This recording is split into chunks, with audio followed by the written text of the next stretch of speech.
Chrissy Cordingley, the dedicated managing director of Ignite Purpose Canada, champions the idea that effective leaders must prioritize personal growth to inspire those they lead. Her career began in health and safety, where she elevated organizations from minimal compliance to the realm of award-winning people programs. Chrissy's commitment to personal growth recently culminated in her achievement of the Career and Employment Coach certification. In addition to her coaching prowess, she is a host of the podcast and streaming television show Healthwise 360, accessible through programs like Amazon Fire, Roku TV, and Apple TV. Chrissy's leadership style is uniquely defined by her openness, engaging storytelling, and a dash of humor, establishing her as a true leader by example. And so she's taking the example of being the first. Could we do a little round of jazz clapping? Thank you. I didn't find the trauma-informed life. The trauma-informed life found me. And her name was Brenda. And she marched into my life demanding to be accepted and for me to be her leader.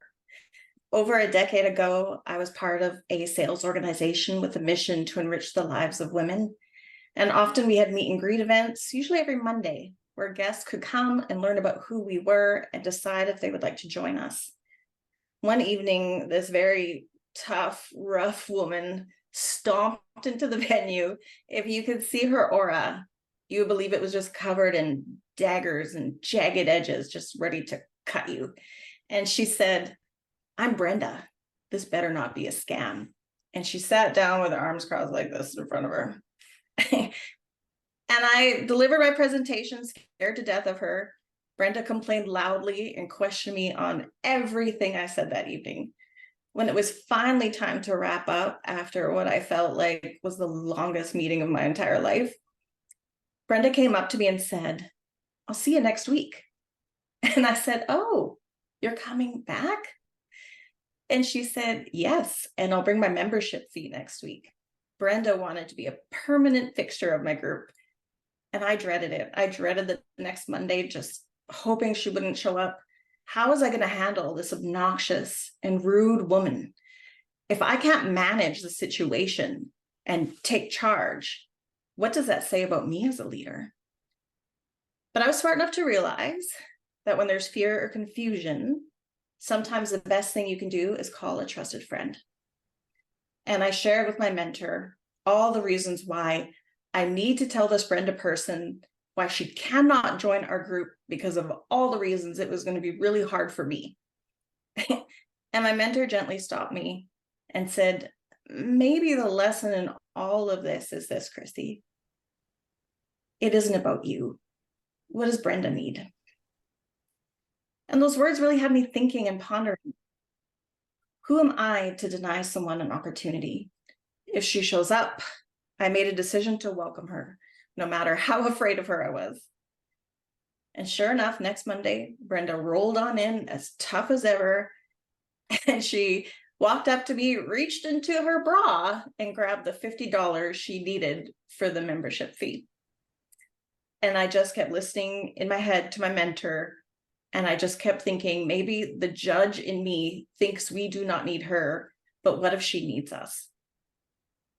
And she showed up every single Monday. She was right in our faces. She challenged everything everyone said or did. She was like a hurricane. And at the end of every meeting, she said, "That was great. I'll see you next week." She never gave up. And people would scatter when she walked into the room.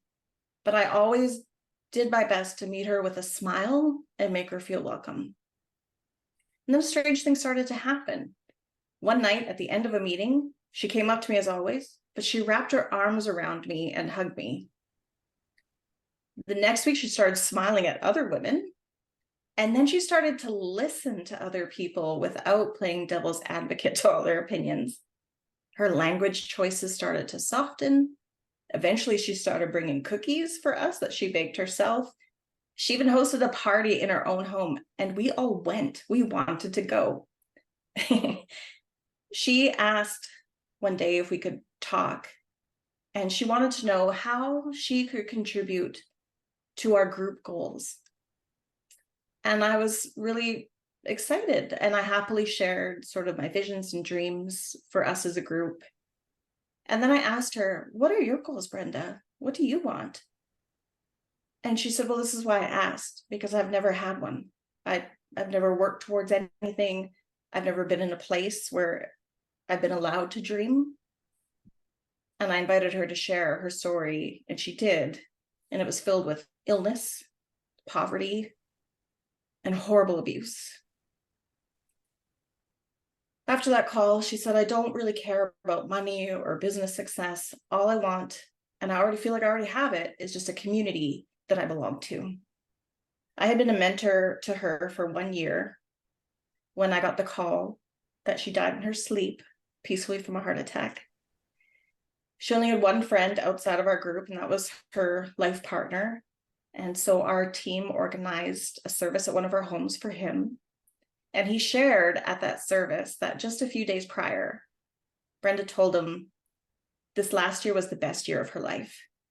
She finally found people she felt safe with. And I said, I'm the one that is grateful. She collided into me like a tidal wave and stuck to me like a barnacle. She taught me the most I could learn about leading and loving people through their scar tissue and fear until they can see clearly again for themselves. Now it really is a mission for me to see the person underneath the armor of negative behavior. Behavior is actions that we take, but those actions do not always match with who we are on the inside. There's 3 lessons that I want to leave you with about trauma-informed leadership that I really took away from my time with Brenda. Number 1, when you're unsure if you can hold a safe enough space for someone that is wrestling with trauma, then reach out for help. I reached out to my mentor, and I'm so glad I did, because if I hadn't, I may never have let Brenda in. I may have told her she could not have joined, and she may never have found a place that brought out her peace instead of her survival. Number 2, when people are loud, unruly, or difficult, they're not always crying for attention, but often they're craving connection. And 3, as a leader, you may need to be willing to step into the ring of fire with the person that is on fire. But you may need to make it more about what they need than about what you want from them. I couldn't heal her trauma. I couldn't solve her problems. Boundaries are very important to minimize vicarious trauma. But I could stand beside her and be a safe place to land as she learned to build connections with others and believe in herself. And I just want to finish with a quote that I really love by Carolyn Swara.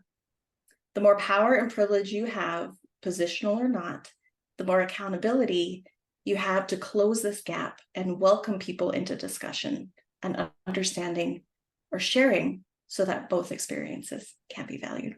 Thank you. Thank you. Hi, Donna. Hi. Donna Clements is on a personal quest to inspire humanity to thrive through trauma. As a writer, speaker, and trauma-informed life coach, Donna assimilates her own story of thriving through a lifetime of familial trauma to inspire others to do the same.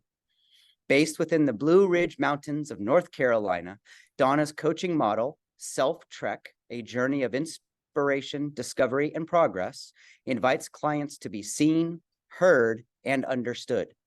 She considers it an honor and a privilege for the opportunity to incorporate grace, intuition, candor, curiosity, and compassion into a life-evoking experience. Donna believes in every human's capacity to thrive through trauma. Donna, thank you for being with us today. Could we do a jazz clap welcome, please? Thank you, Dr. Womack. Thank you, Jody. Thank you, everyone. This is my personal story, and I haven't told it to anyone in its full context. So if my voice shakes, if you see fear on my face, it's all real. I am married to my best friend for over 30 years. I'm the mother to an awesome daughter and a wonderful son-in-law. My faith sustains me. I'm the proud daughter of a World War II Army veteran who served as a medic in Germany. I live, as I said, Dr. Womack read, on the Blue Ridge Escarpment where North Carolina, South Carolina, and Georgia converge. I am surrounded by the land of the noonday sun, the Nantahala National Forest, and our home sits at the base of Whiteside Mountain, one of the tallest cliffs on the eastern North America. My neighbor stands on her patio and looks up to the sky as the International Space Station flies by and says, "Hi, Dad." Her father is Gunther Wendt. He was the last face seen by many of the astronauts of the mid-20th century as the hatch was closed as they embarked on their journey. I have approached my message today from that very perspective. Tom Hanks even referenced Mr. Wendt in the Apollo 13 movie, Where Did Gunther Went? I have asked myself, what would Gunther say to you today? What is trauma? From my perspective in the National Forest, trauma is a bobcat literally walking by our living room window, stopping and making eye contact with us. What is thriving through trauma? Again, from our perspective, it is a mother deer chasing a bobcat across our front lawn in protection for her fawn. I would like to use the acronym of THRIVE for this presentation. Thank you, Dr. Womack, for that great tip. I have led myself to thrive through trauma, and I will use the acronym to help give you some advice, some pointers on how I did so. Truth, the T is truth. You must face the truth. For me, what appeared to be a normal childhood, I absolutely knew something was desperately wrong. I always questioned if I would survive, and I always wondered how to thrive. Several things occurred simultaneously in my adult years. I was misdiagnosed by a psychologist who said I was born depressed, I would live depressed, and I would die depressed. Finally, after again leading myself to this point, I found a psychiatrist who, after 1 year of cognitive therapy, finally gave me a diagnosis: complex childhood PTSD and existing complex familial trauma. I always knew something was wrong. There was no connection, there was no trust, there was no confidence. So about this time, I took a solo trek through Israel, looking again how to survive through trauma. I came very close to battle trauma. I became very close to bombs. I existed in barbed wire encampments, which they call kibbutzes. And I witnessed barbed wire. After about 10 days there, my husband finally said, "It's time to come home." When I came home, my husband picked me up at the airport, and on the way home became my truth day. All trauma has a truth day. And he explained to me information that he had learned about my family while I was gone. Everything from that point to this point now makes sense. Truth became even more significant to me as, again, in this simultaneous chain of events, I became responsible legally and morally, scripturally, for one of my family members. To give you a reference, may I suggest the movie Duel? It is a Steven Spielberg movie from the 70s. It's made for TV, and it is a psycho thriller. I was chained to the faceless image driving the 18-wheeler fuel tanker that had always taunted me in my rearview mirror. I decided to make my trauma have meaning. The second letter, the H, is heal. By pursuing a career as a trauma-informed life coach, I made it my intent to help others learn how to heal and thrive through trauma. Self-responsibility was the key for me. And I made it an intent of my own just constant pursuit to be healed in my soul, in my mind, in my spirit, and in my body. I led myself to the truth of trauma, which ultimately made sense. The R is research. I conducted family interviews, having family members tell me, oh, you weren't special as a child, you were pitied as a child. I wrote my story. I created a family tree. I made it again my pursuit for the research of all of this. What did it mean? And what did it have in store for me in my pursuit to help others? The I is I. We're all trained, it's not me. It's not about me. In this case, it is. It is about me because I cannot love myself as I'm called to love others if I don't address my own issues. The V is to victor. You can either choose to be a victim or a victor. And you say, well, what does that mean exactly? It's a conscious decision. I will thrive. I will survive. And I have absolutely not known that up until just actually a few weeks ago. And the E is energy. I've had to dredge up energy that I never thought I could have to understand what I, again, am thriving through. I've asked myself again, what would Gunther say to you? According to Maslow's hierarchy of needs, every issue regarding human nature, regarding how trauma affects us, is mandatory. We need connection to others to survive and thrive. The still face experiment of the 1970s of a mother holding her infant with absolutely no facial expressions. Again, what would Gunther's facial expressions be to you right now? What are my facial expressions speaking to you right now? I sense that I'm being very earnest and very like, are you getting this? I have approached this message from Gunther's perspective as I close the hatch door of my message. And I would say to you, I believe in you. I believe in you as a leader. I believe in you as a follower. I believe in you in any stage that you are in your pursuit to be whole and healed through trauma, or in your pursuit to help others. I do believe in the human capacity to thrive through trauma. Thank you so much. Thank you, Donna. Thank you.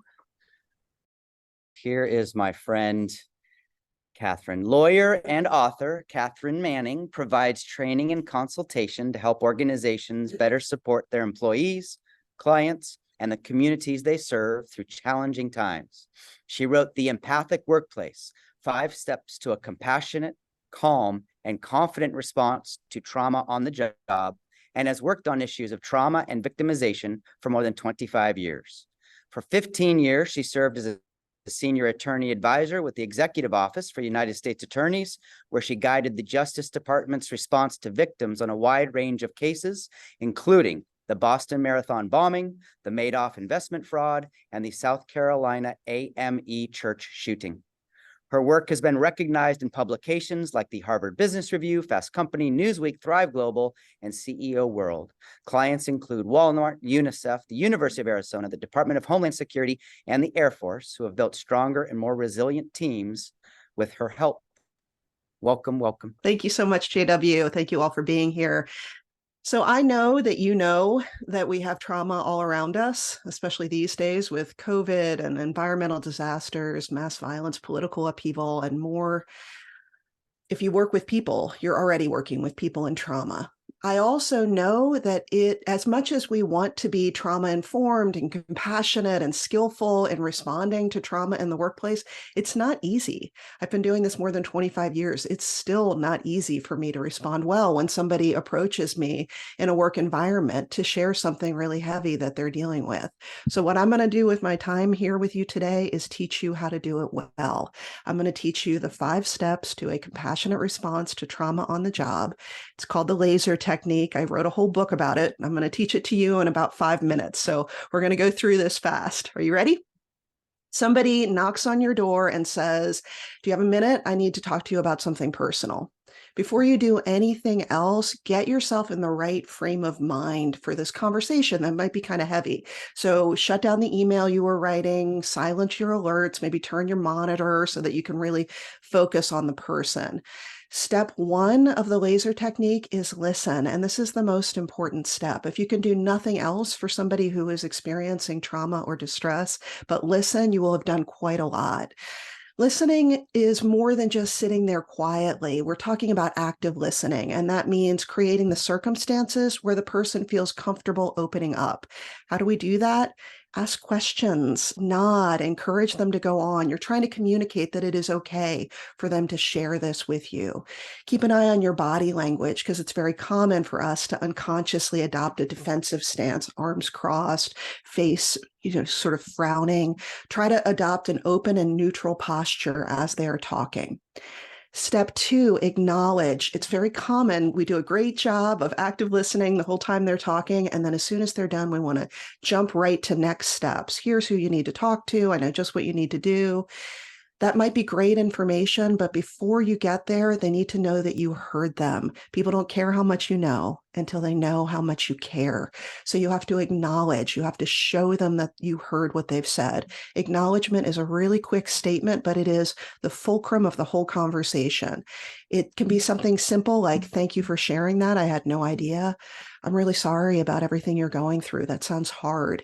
Just a really quick statement like that. And it's kind of the key to the entire conversation. What you want to avoid are responses that either deny or distract from what they've just shared.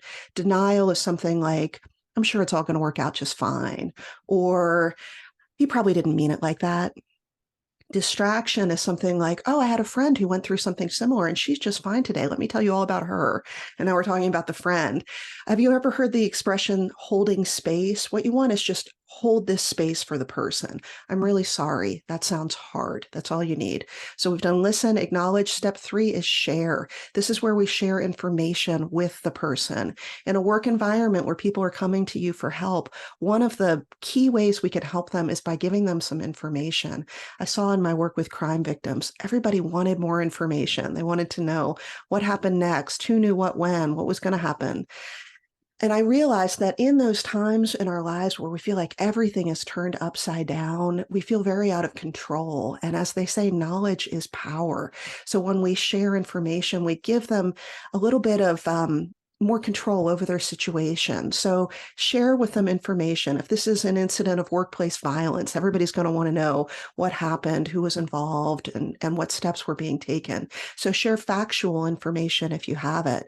Even where you don't have factual information, though, there's still information you can share. You can share process information. Here's how to file a complaint. Here's how decisions are going to be made on this issue. Here's who's involved in making those decisions and when we expect the decision to come down. You can share values information, either your agency, your organization's values, or even your own personal values. We take these issues very seriously, or I take these issues very seriously. That can be helpful. And then finally, even sharing the unknowns, the things that you're not sure about can be helpful. So for instance, you could say, I don't actually know how complaints are filed, but let me see what I can find out. Or it's not clear when we're going to have a decision on it, but rest assured, we will give you the information as soon as we've got it. When we are upfront about the things we don't know, rather than avoiding the issue, trying to sidestep it, or kind of pretending that we know more than we do, that's how we show respect for people, and it garners trust. So we've done listen, acknowledge, share. Step 4 is empower. This step is as important for us as listeners as it is for the person in trauma. A lot of us are fixers. We see somebody in pain and we want to make it better. This step reminds us that this is their path to walk and we can't walk it for them. Instead, what we can do is give them a few tools for the road, some tools to take with them. A great place to start is, how can I help? And then listen, what is the help that they're looking for? Maybe they need mental health supports. I hope that you all know about 988, which here in the US is our national mental health crisis line, available 24/7 for free by call or by text. Maybe what they need is security options. How do I get a restraining order? How do I let security know that I'm in a violent relationship? Maybe what they need is flexible work options. Maybe what they need is something you have no idea about, like addiction support or where to find elder care. In almost every metropolitan area in our country, if you call 211, they can connect you with local resources that can help. So we've done listen, acknowledge, share, empower. Step 5 is return. This is both literally a return to the person to check in on them later and let them know that you continue to be a source of support. And also importantly, it's a return to ourselves. Supporting others in trauma takes a toll on us, and it's important that we take good care of ourselves. My best tips on that: 1, have some sort of daily reset, something you're doing every day just for yourself. I do a little bit of yoga, a little bit of meditation every morning. Maybe you go for a run every morning. Maybe you play the piano at night. Maybe you play with your dog at lunchtime. Have something that you're doing just for yourself. Number 2, have a community of support, people that you can lean on when you're having a hard time. I hope each of you right now can think of 3 people that you could call when you're having a hard day. Those people are there for you, so make use of them when you need them. And then finally, know your warning signs that you're beginning to suffer from burnout or compassion fatigue. Warning signs can be something physical, like a persistent sore throat or a headache, insomnia. Maybe it's a sharper edge to your sarcasm. One of them for me is when I start swearing a lot. I'm not somebody who swears a lot very often. So if I suddenly start sounding like a sailor, I know there's something wrong. Just recognize your own warning signs. And when you see them, double down on those first 2 steps. So your self-care routine and leaning on others for support. So those are the 5 steps: listen, acknowledge, share, empower, and return. It's called the laser technique. And I hope it helps you to stay laser focused on the person in trauma and how you can better support them. Thank you. Thank you, thank you, thank you, my friend. All right, everybody. Anne is a dedicated licensed clinical social worker within the mental health care industry, specializing in addiction and trauma recovery, along with expertise in sand tray therapy. During her military career, Anne held roles such as a company commander during a deployment to Iraq and as an aide-de-camp to a 2-star general. After 8 years of honorable service as a Signal Corps officer in the United States Army, Anne earned her Master of Social Work with a medical specialization from the Catholic University of America in 2014. Having experienced military life, both as a soldier and a military spouse for a combined 20 years, Anne has lived in various places, including Georgia, Korea, North Carolina, Iraq, Maryland, Texas, Hawaii, and Virginia. Currently, she serves as a therapist in trauma recovery services at the Department of Veterans Affairs. In addition, Anne volunteers with the American Red Cross as a reconnection workshop facilitator. Anne, thank you for being with us today. Thanks, JW. Good afternoon. We're here today to talk about trauma-informed leadership. This should be fun, like a roller coaster, with all the ups and downs, twists and turns, and emotions that come with it.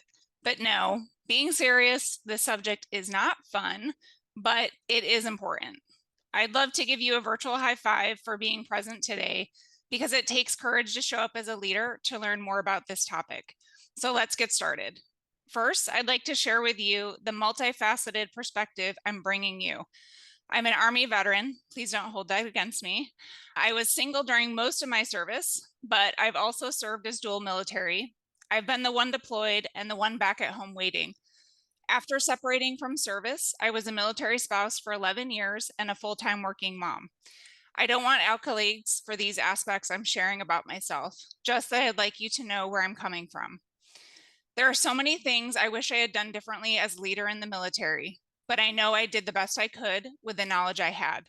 If only I knew then what I know now. I hope to share that knowledge today to inspire you to make the necessary changes to be your best leader. Before we get to the knowledge piece, I'd like to encourage your personal awareness. If you have a piece of paper in front of you, great. Now with this paper, I want you to write down all your judgments about me.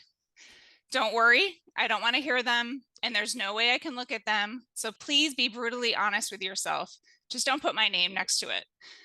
Allow yourself to stew on this. What are the automatic thoughts that jump into your mind? I've heard it all, mostly through the grapevine, but some of these comments I'm sharing with you were said to me directly. She's abrasive. There's no way that Anne has children. You probably like to use your dishwasher and eat sandwiches. You must be an officer because you wear makeup. I'm putting you in a management position. You aren't even from here. You're working on a master's degree? I thought you'd be doing other things. And this last one takes the whipped cream and the cherry. She only got that assignment or position because of blank, blank, blank. I think you're all smart enough to fill in the blanks on your own. These stereotypes, assumptions, and judgments are there in all of us, whether we know them or not.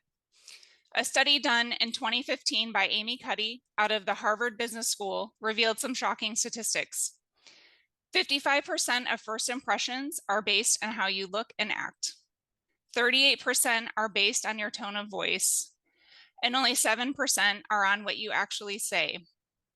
Okay, so now I'd like you to write what it would mean if you were to show your emotions.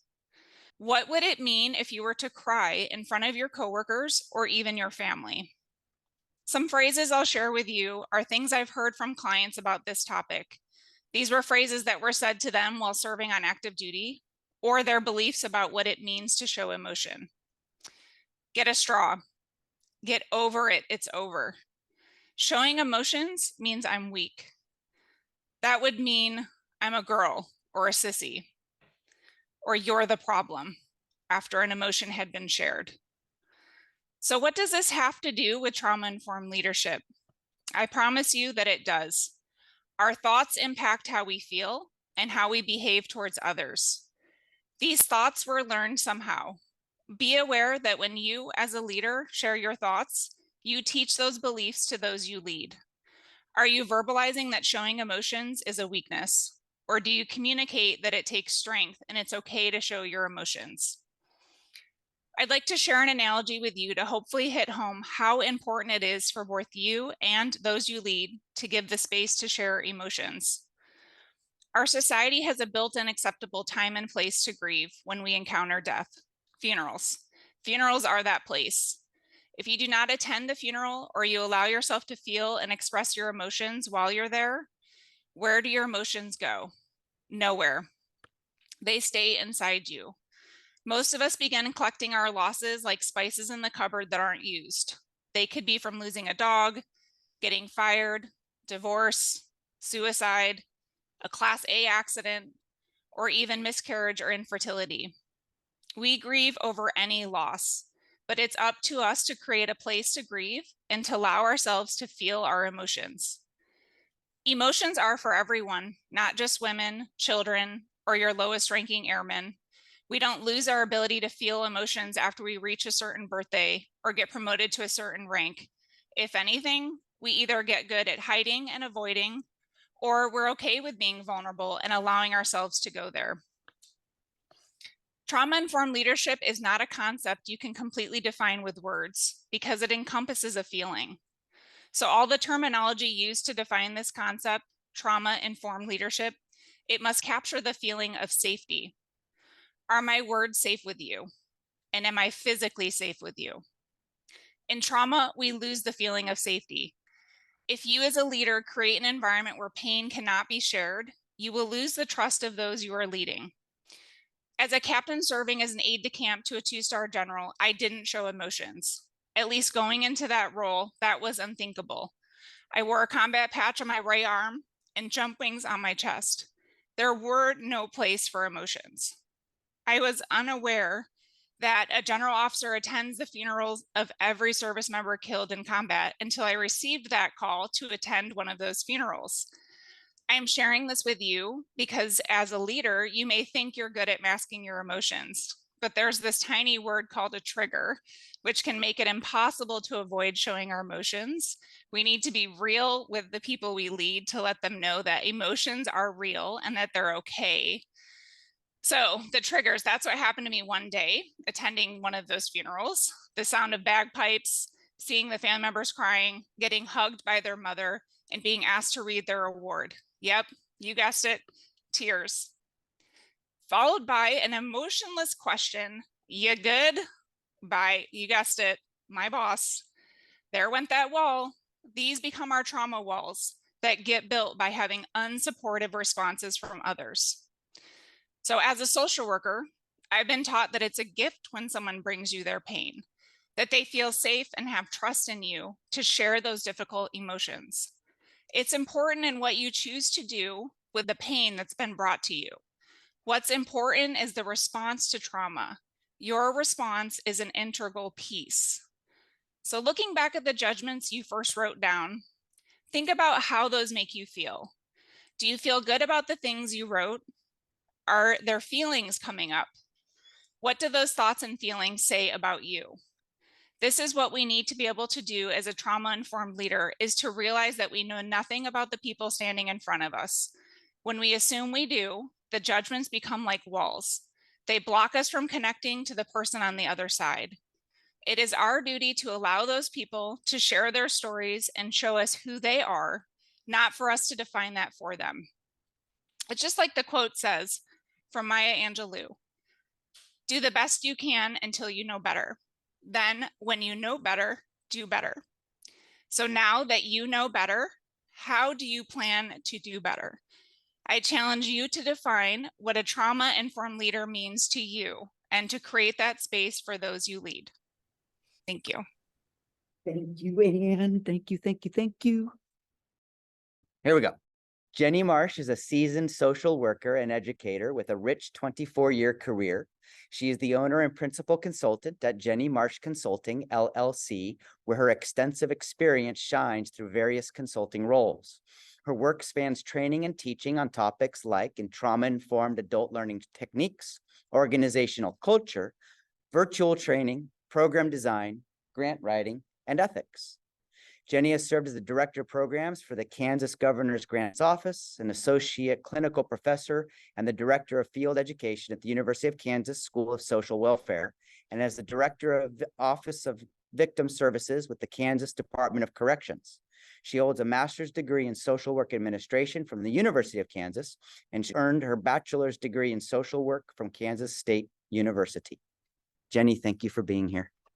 Thank you. About 20 years ago, I fell down a flight of stairs wearing very high heels like these, and I sprained the heck out of my ankle. In addition to my ankle swelling up like a balloon and turning all sorts of interesting colors, it was unbearable to put any weight on it. When I went to the ER, I got some pain medication, and a few days later headed to an orthopedic doctor for treatment. I took some sick days from work until I was able to use one of those clunky walking boot things without agonizing pain. When I did go back to work, I got a parking spot next to the building, so I didn't have to walk far and was able to stay pretty much stationary throughout the day. Obviously, I can't wear these anymore without suffering, but for the most part, my ankle was able to heal because the structures were in place throughout my life, including my workplace, that allowed me to address the physical trauma. Now, let's talk about what could have happened. Let's say I pretended my ankle wasn't sprained, that it hadn't been impacted by falling down the stairs. Would that have miraculously healed it?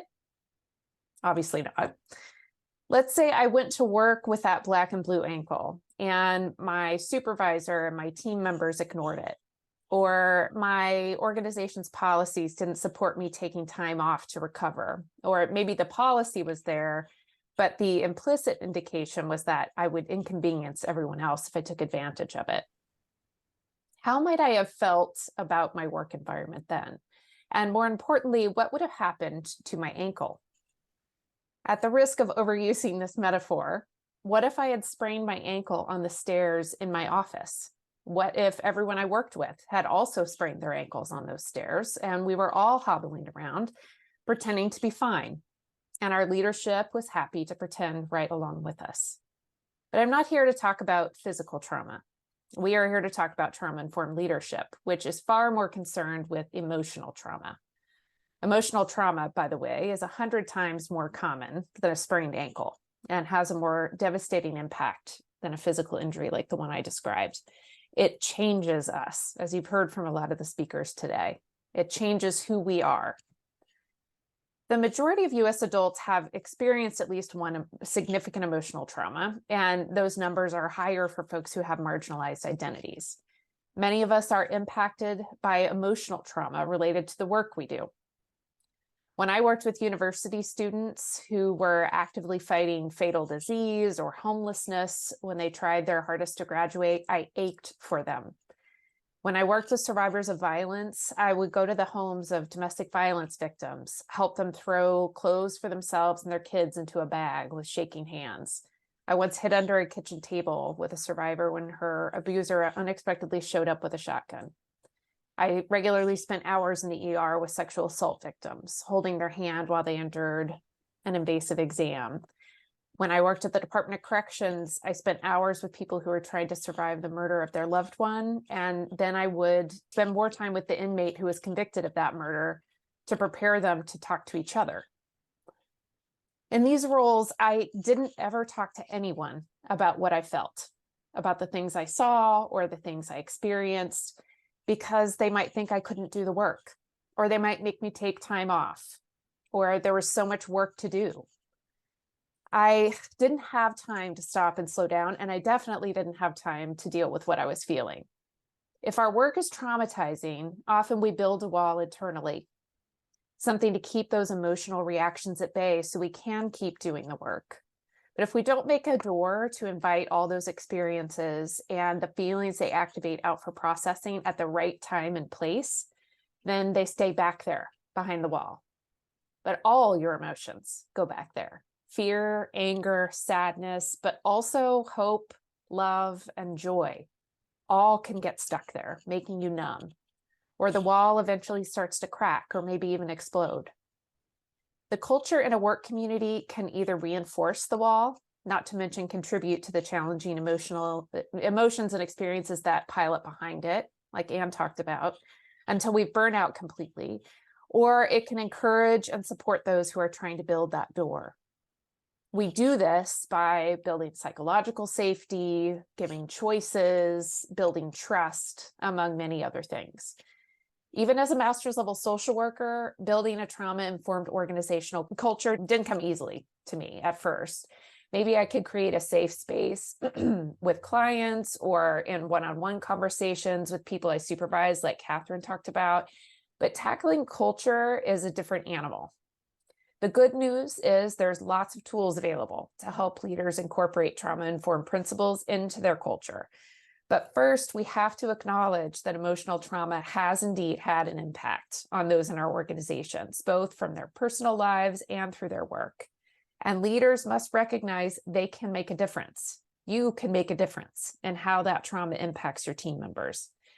Remember that wall I mentioned? Some of your team members are clinging to that wall. Maybe you are clinging to that wall, keeping it fully intact as long as possible.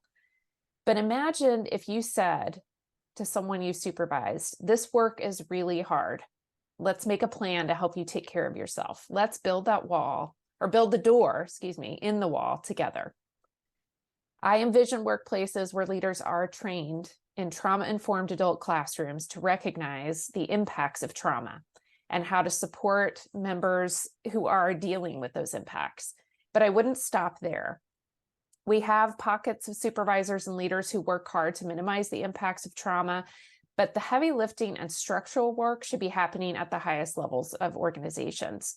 Writing self-care practices into policies, employee evaluations, training team members on the impact of the work and ways to manage it, creating a referral list with valuable information about the resources available, like Katharine mentioned, and encouraging people to use them.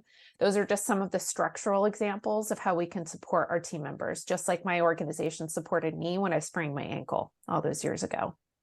Yes, it involves work and it involves time if you do it right. As a leader, though, I've learned those hard lessons firsthand, and I've also seen with my own eyes what the research tells us is true. Trauma-informed organizational culture leads to improved retention, improved morale, and much higher engagement. I hope you agree the investment of your time is far outweighed by the benefit to those you lead. Thank you. Thank you, Jennie. You're awesome. Thanks for being here with us today. All right, friends, I'm going to introduce you to Jarmel Bell. MSE is a dedicated educator and visionary leader behind Bell's Education. With a strong background in education, he empowers individuals through transformative workshops, focusing on essential life skills, personal development, and effective communication. Jarmel's mission is to guide people in understanding and managing their emotions, fostering personal growth, and achieving resilience. As the author of 2 insightful books, I Am Me, Know Who You Are, and Ascension, he brings profound wisdom to character development and emotional well-being.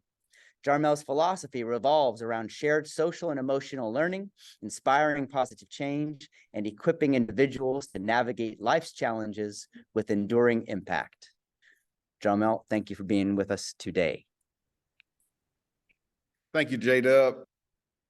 Ladies and gentlemen, I once read a quote by Maya Angelou that states, "You may not control all the events that happen to you, but you can decide not to be reduced by them." And so when I pondered this quote, I thought about, life can be really hard at times. And so then I started to think, have you ever noticed that some things in life are really tough to talk about, especially when it comes to experiences of our service members? Many of you and all of us as a community carry very unique burdens, but there's a particular group that I would like to highlight today. And it's a group that grapples with profound pain, and it's our military kids. I just want to take a moment for you to imagine households that had 2 parents. And so when it was time for deployment, sometimes they were afforded the ability for one parent to stay back. But what about those households that had a single parent? They face additional challenges and additional struggles because of the transit nature of the military life. It's always bringing constant change and impacting the sense of stability within a kid. And in some of those cases, there were individuals dealing with challenges of their parents' deployments and uncertainties that come with it. While during the military, I didn't personally have this situation. I just remember growing up, and in 3rd grade, my mom and my dad got into it. And my mom left. And it was just for a night. And it was a sleepless night. And I remember being at school the next day, not knowing if I'd ever see my mom again, not knowing anything. And so at recess during this day, it was so tough for me because all my friends were out playing football, but I had nothing inside of me. The fear of not knowing where my mom is she okay? When will she be returning? And see, it's easy for us to talk to our kids about deployments and changing and leaving and uprooting from base to base with their friends. And one thing that we lack is really expressing the social and emotional impact it has with us. And so today, I want to talk to you about some things that we can try to equip our kids with and our family members. And it's called post-traumatic growth. And I like to phrase it in terms of maybe a 4th grader. And it's just us finding the good things that happen in life when there are some really, really tough and scary moments. It's like seeing new flowers blossom in a garden after a storm, showing that even hard times, good things can still happen.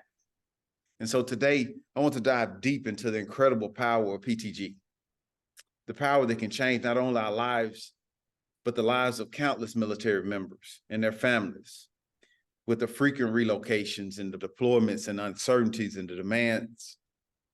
See, this thing called resiliency, and it goes beyond the ordinary. And so there's 2 things I want to highlight with post-traumatic growth.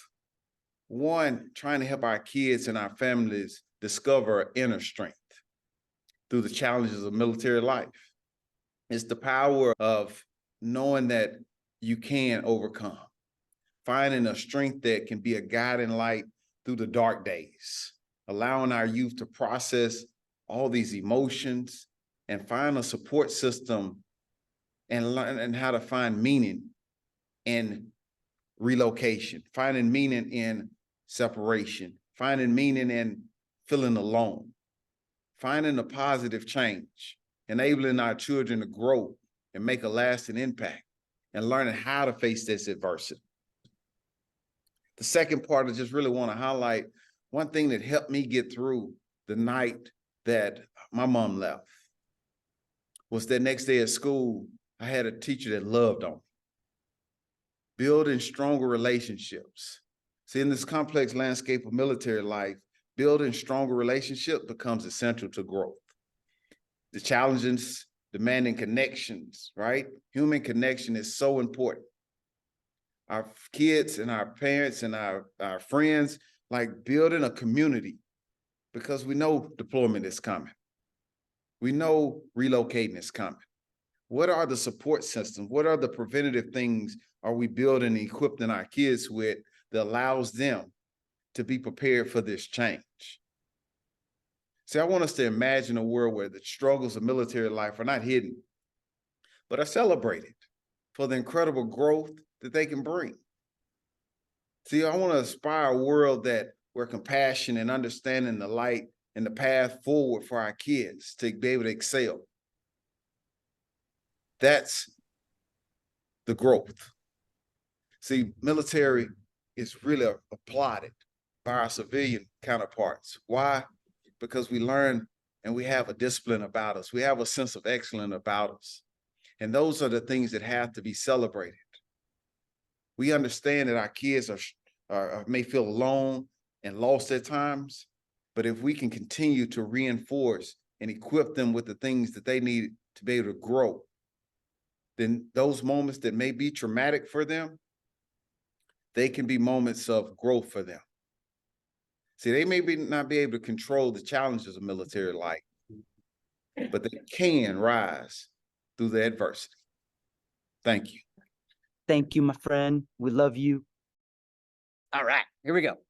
Dee is the Managing Director USA at Ignite Purpose. She has followed a dynamic career path. Beginning as a community outreach worker, she passionately educated at-risk communities about infectious disease harm reduction. Her role shifted to grant writing, securing funding, and advocating for hepatitis C testing and treatment among at-risk inpatient psychiatric patients. Dee brings a diverse skill set enriched by academic qualifications, including a master's in executive leadership and associate coaching certificate, alongside studies in humanities, psychology, and business.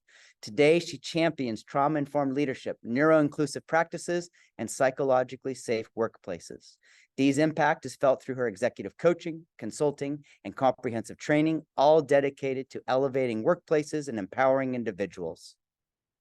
Dee, thank you for being with us today. So thank you very much, JW. For most of my life, I've lived with a medical condition called endometriosis.